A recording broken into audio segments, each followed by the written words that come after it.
Salam alaikum wa rahmatullahi wa barakatuh. Aujourd'hui, nous allons voir la troisième partie de la leçon numéro 1 sur la continuité.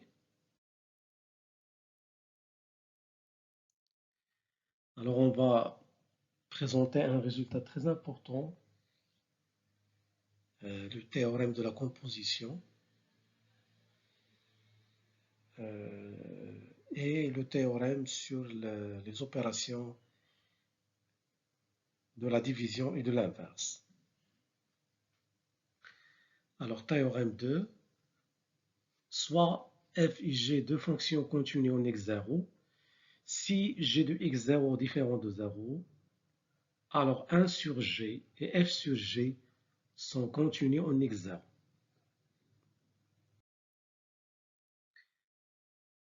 Preuve des théorèmes de... On va commencer par démontrer l'inverse, c'est-à-dire que si une fonction g est contenue en x0, telle que g de x0 différent de 0, alors son inverse, 1 sur g, est contenu en x0. Alors tout d'abord, on va montrer qu'il existe un intervalle ouvert I de centre x0, tel que g de x est différent de 0, quel que soit x appartenant à I, et g est borné sur I. Bon, ça c'est très important pour démontrer le théorème. Donc, si une fonction est continue en un point, et s'il n'est pas nul en ce point, alors il existe tout un intervalle ouvert sur lequel la fonction g n'est pas nulle. Et on va aussi montrer que g est borné sur cet intervalle.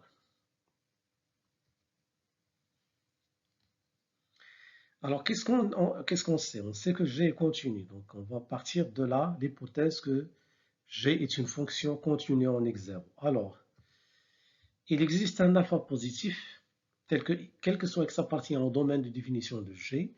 Si x moins x0 inférieur à alpha, alors la valeur absolue de g de x moins g de x0, elle est inférieure stricte à la valeur absolue de g de x0 divisé par 2. Bon, ici, j'ai pris la valeur de epsilon, qui est positif, strict. Je prends la valeur absolue de g de x0 sur 2. Bon, vous allez voir pourquoi j'ai choisi ce nombre. Alors, ce nombre, il va me faciliter de borner la fonction g de x sur un intervalle. Bon, disons maintenant, comme g est continu, donc je peux trouver un intervalle ouvert de centre x0 sur lequel la fonction g de x moins g de x0 en valeur absolue, elle est inférieure à cette valeur positive, strictement g de x0 sur 2.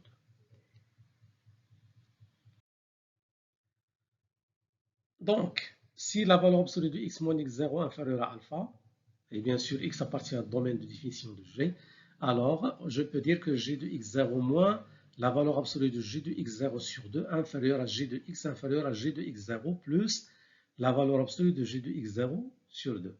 J'ai explicité l'inégalité g de x moins g de x0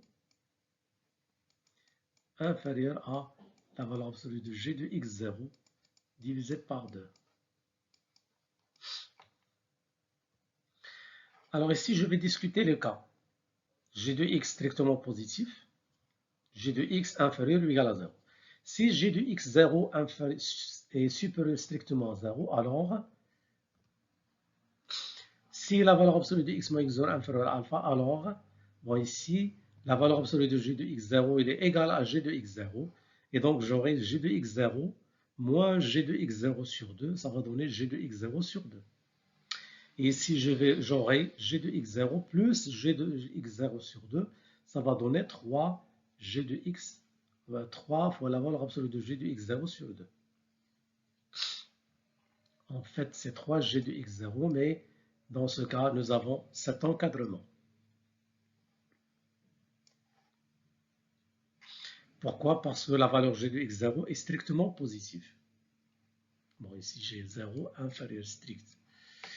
Alors maintenant, si g de x0 inférieur ou égal à 0, alors la valeur absolue de g de x0 égale à moins g de x0. Et donc, j'aurai g de x0 moins g de x0 sur 2, ça va donner 3g de x0 sur 2.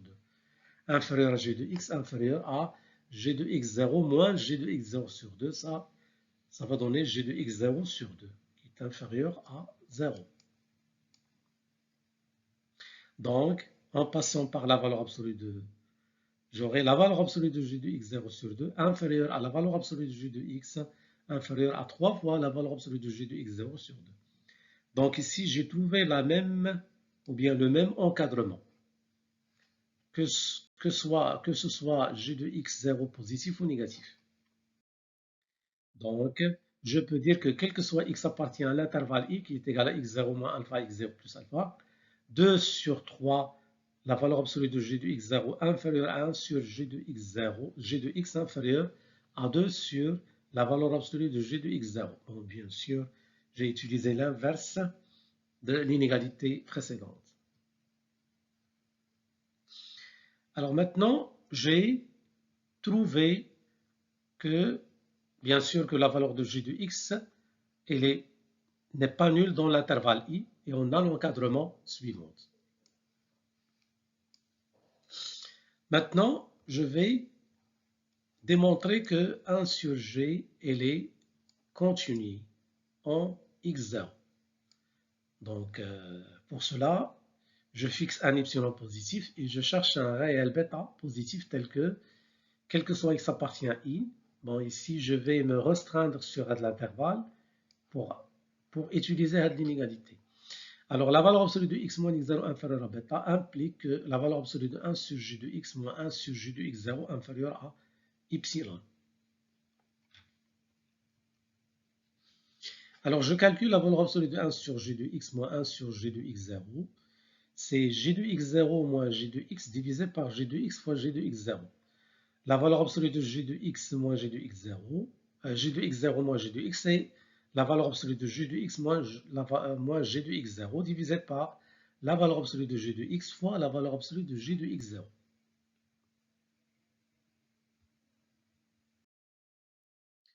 Donc, si x appartient à i, alors on peut écrire,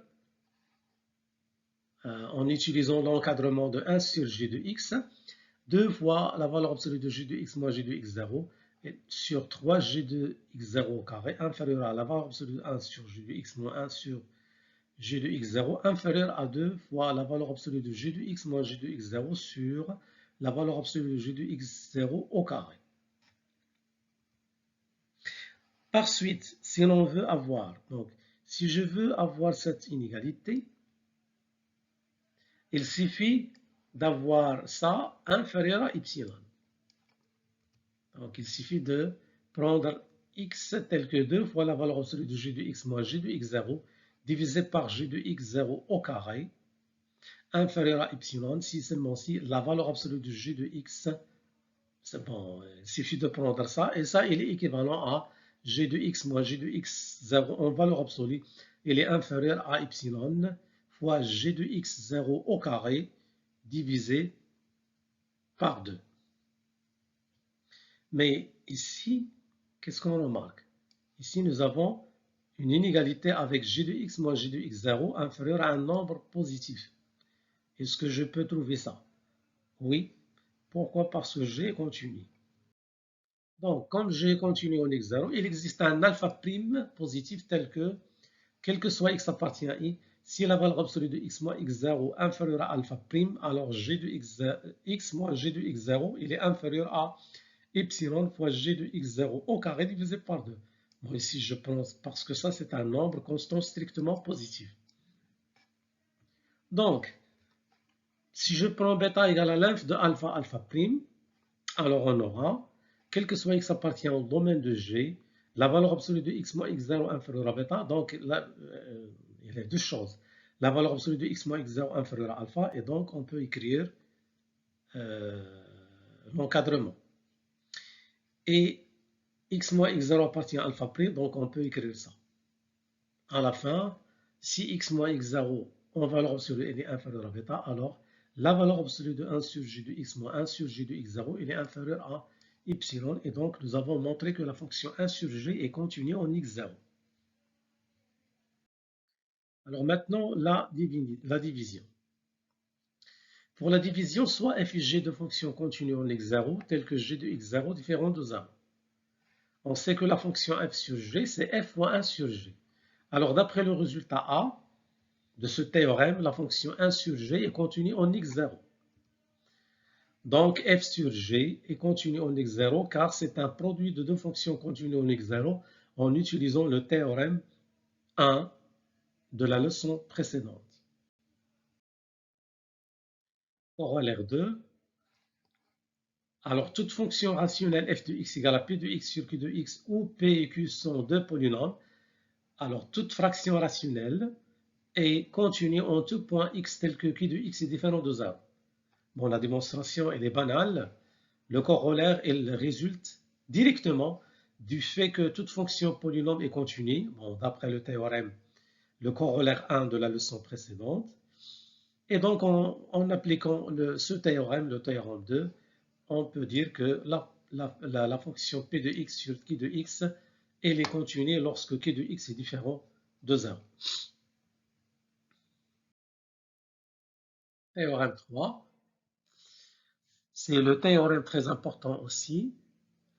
C'est le théorème de la composition. Alors, si la fonction f est continue en x0, si la fonction g est continue en f de x0, alors leur composé g en f est continu en x0. Bon, pour la démonstration, on va utiliser la première définition qu'on a posée sur la continuité.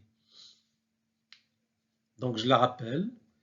Une fonction f est continue en x0 si et seulement si, pour tout intervalle j de centre f de x0, il existe un intervalle de centre x0 tel que f de i est inclus dans j. Donc pour cela, je vais prendre un cas, un intervalle de centre gérant f de x0. Bon, k c'est normalement c'est donc un intervalle de g de f de x0. On va montrer qu'il existe un intervalle i de centre x0 tel que g en f de i qui est égal à g de f de i inclus dans k. Alors, comme k est un intervalle de centre g de f de x0, et comme g est continu en f x0, alors d'après la définition, il existe un intervalle j de centre f de x0 tel que g de j est inclus dans k. Donc, pour cet intervalle j, il existe un intervalle i de centre x0 tel que f de i est inclus dans j, car f est continu en x0. Donc, comme f de i est inclus dans j, alors g de f de i est inclus dans g de j qui est inclus dans k. Bon, ici j'ai utilisé le fait que CA sur les fonctions est inclus dans B, alors l'image de A par la fonction f est inclus dans l'image de B par la fonction f. On a donc prouvé que pour tout intervalle k de centre g rond f de x0, il existe un intervalle i de centre x0 tel que g rond f de u est inclus dans k. Par conséquent, la fonction composée g rond f est continue en x0. Un exemple. Alors, montrons que la fonction f définie par x a pour image sinus de x carré plus 3x moins 1 est continue en tout point de R. Alors, en effet, la fonction g qui est égale x carré plus 3x moins 1, elle est continue en tout point de R parce que c'est une fonction polynomiale. Alors là, c'est un polynôme.